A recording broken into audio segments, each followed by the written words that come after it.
Agora, um dos projetos que é bem interessante que o apóstolo Mário Alberto ele tem é justamente a mentoria apostólica. A mentoria apostólica é um projeto que é uma mentoria não só para membros de igreja, mas para líderes, para pastores, para lideranças, principalmente.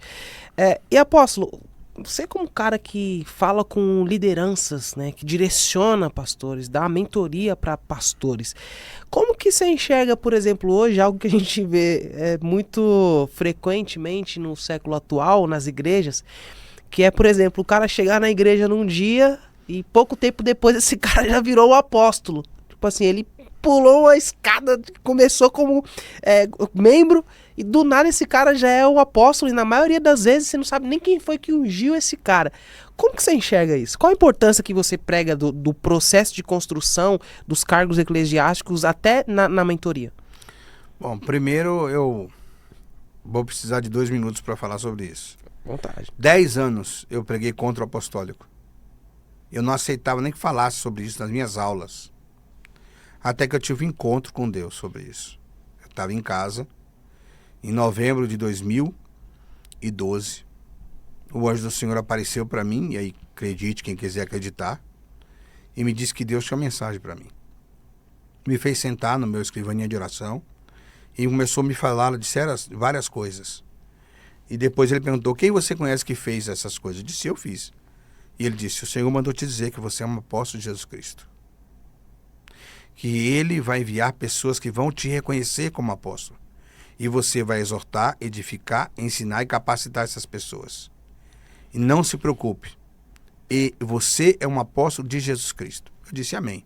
Entendi aquilo no meu espírito e me abri para o apostólico. Comecei a estudar o apostólico. O apóstolo é o pior cargo que existe. É o menor cargo que existe.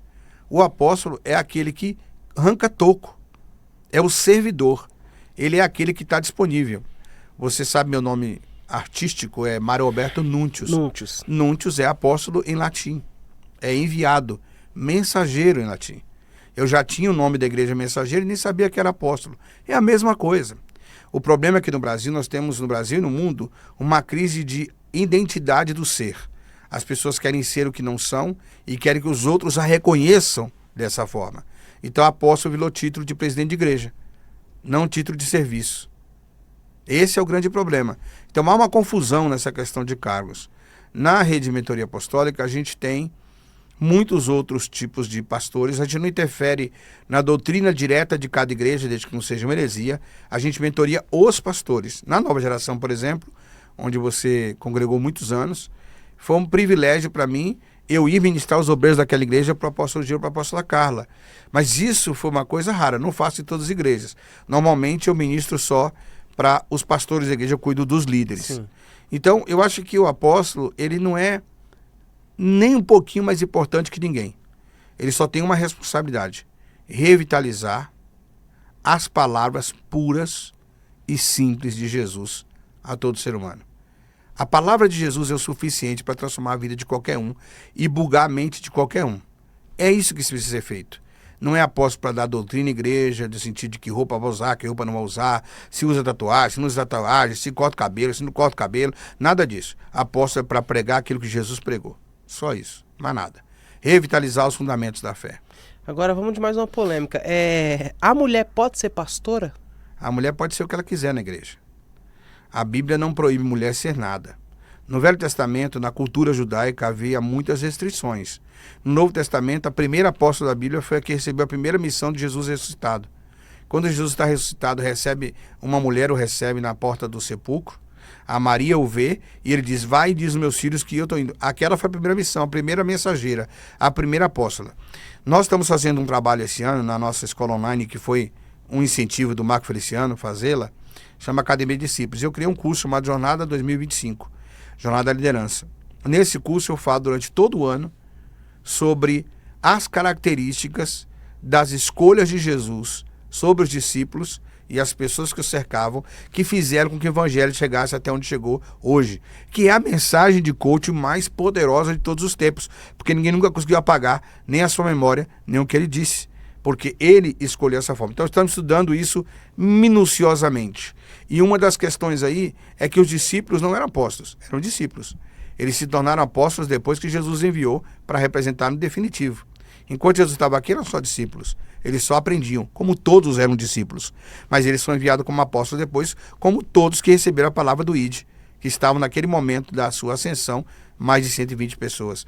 Então, há muita falácia quanto a isso. Nós precisaríamos entrar um pouquinho na teologia, na construção da teologia do século IV, nos conselhos de Nicéia, talvez, para poder falar um pouco sobre por que tirou-se a palavra apóstolo dali, que era para ser um clero de alto clero, como papas, etc., quando o Estado e a igreja se tornam um só.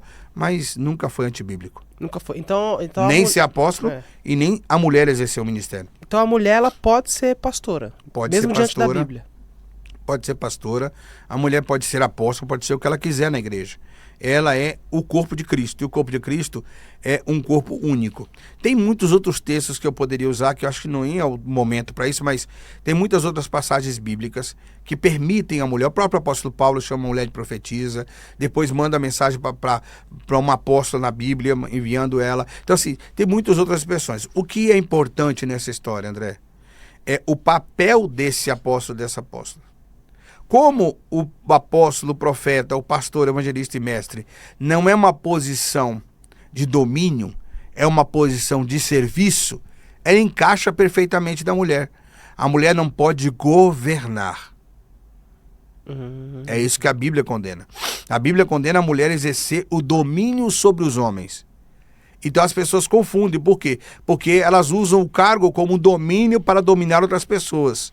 Aí nós vamos ter o espírito de Jezabel manifesto em Eva, chegando perto da árvore e dizendo assim: eu quero ser igual a Deus, porque a serpente disse. E quando Deus chega para ela e pergunta: quem te deu?